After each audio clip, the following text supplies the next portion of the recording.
Hello, everyone. Welcome back to Packers 101. And today I am going to be listing who, in my opinion, are the 10 greatest quarterbacks of all time in the NFL.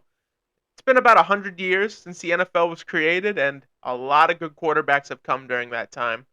Now, as always, in these kind of ranking videos, not everyone is going to agree on everything, and it's okay to disagree with my opinions. I don't claim to be the end all be all with NFL knowledge, but just do it respectfully and feel free to let me know who your top 10 quarterbacks of all time are in the comments. And with all that said, let's get underway. All right, at number 10, I had a lot of debate as to who to put here. I thought maybe Steve Young, maybe Roger Staubach, but I took a look at the numbers and I think the answer should be kind of clear, at least in my eyes, and that is Johnny Unitas. Now, Johnny Unitas played a long, long time ago. So, Johnny Unitas started in 1956 with the Pittsburgh Steelers. I bet a lot of you didn't know that. And he was drafted in like the ninth round of the draft back then. And they had three quarterback positions on the roster and four quarterbacks trying out. And the Steelers decided to cut Johnny Unitas. Now, what Johnny did was he would work construction on the weekends, or he would work construction and play football on the weekends, making $6 a game. Isn't that crazy? $6 a game back then.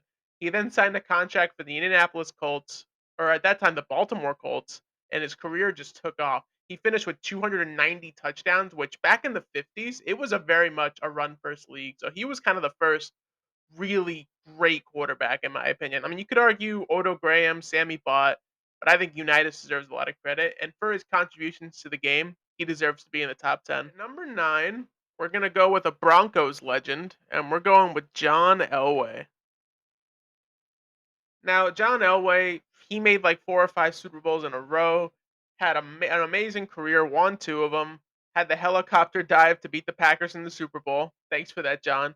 But, just a great quarterback, great passer, could run when he had to, and he just played his heart out.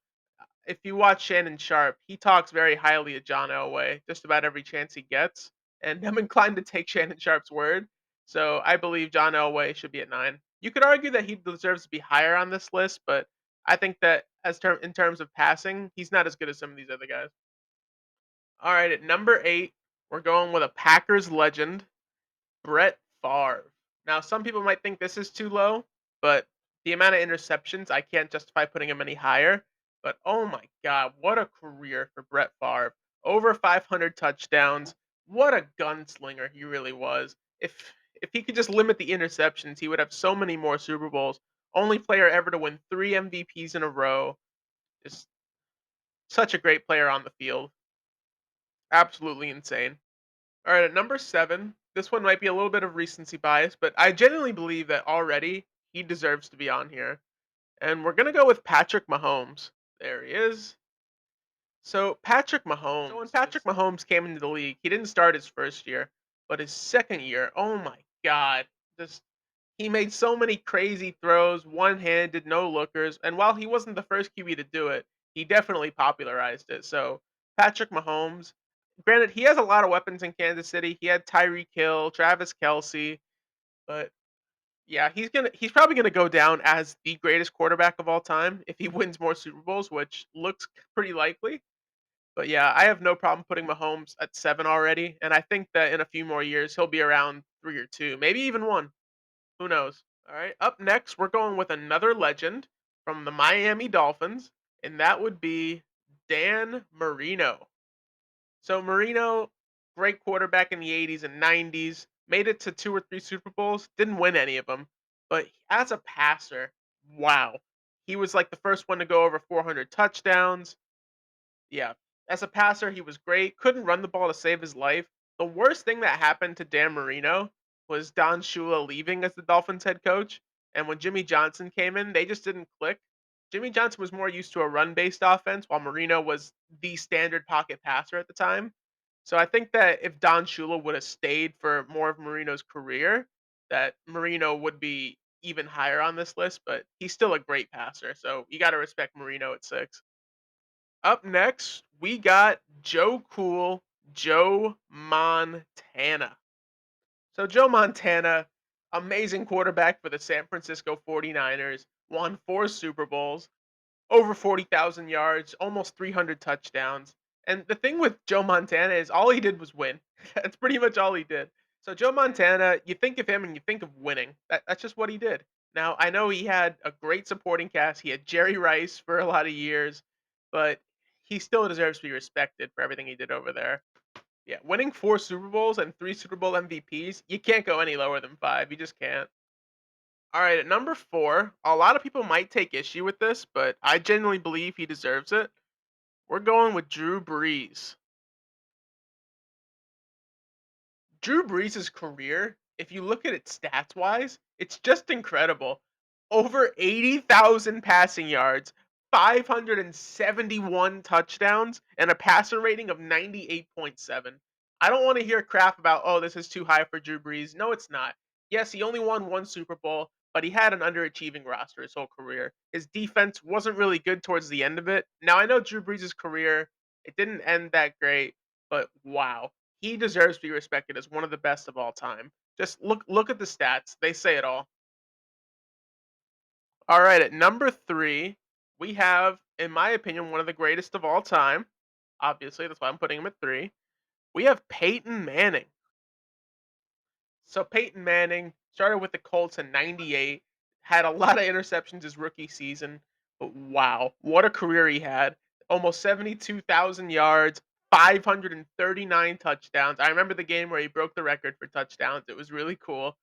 They kept playing hot potato with the ball, and Peyton, being slow, couldn't get to it. And 2 Super Bowls to his name, an NFL record, 5 MVPs, but watch out, Aaron Rodgers is about to tie it. But yeah, Peyton Manning, he accomplished so much in his career with so many injuries. He deserves to be at 3, I think. I could even see people arguing 2, but I'm a little biased with this, so I put someone very familiar at 2. Okay, so at number 2, it's my favorite quarterback of all time. You can call me biased on this one because I definitely am biased.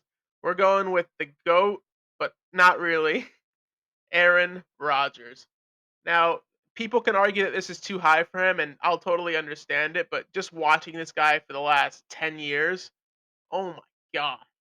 Just so many great moments. The 2009 playoff game against the Cardinals, oh my god, so many great throws. The Jennings on the sideline, the 2011 Super Bowl against the Steelers, that dart to Greg Jennings, that over the top to Jordy Nelson.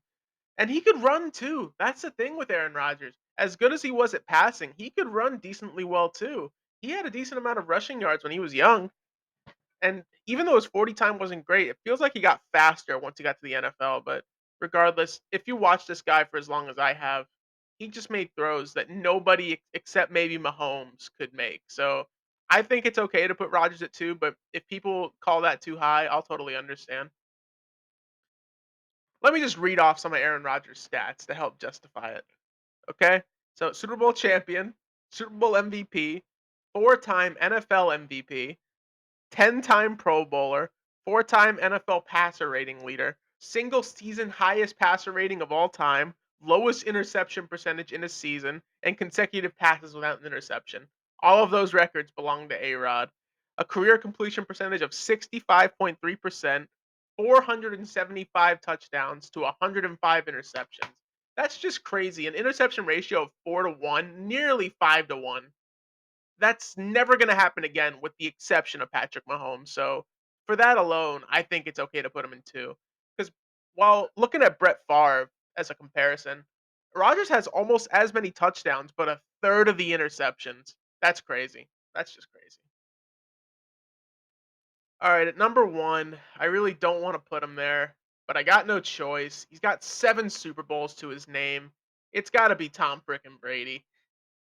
Tom Brady, undisputed best quarterback of all time right now. Until anyone gets close to 7 Super Bowls, yeah, he's untouchable. Not to mention just about every record that there is to have. I'll just read off his stats. Hold on.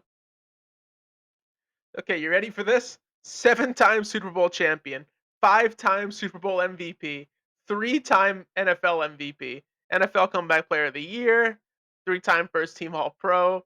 Oh my god. Most career quarterback wins at 251, most career passing attempts at 12,050, most career passing completions, most career passing touchdowns at 649. Oh my god. Most career passing yards at 89,000. Most pass completions in a season, which was just last year, which is kind of crazy. And longest touchdown pass in history, he's tied for it at 99 yards. Just oh my god. Yeah, Tom Brady, he's unmatched in terms of legacy. When you win that many championships and you have all those stats, you can't argue with anybody else being number one. Anyway, that's going to do it for this video. I hope y'all enjoyed me ranking my top 10 quarterbacks of all time, and I hope you have a great day. See you next time.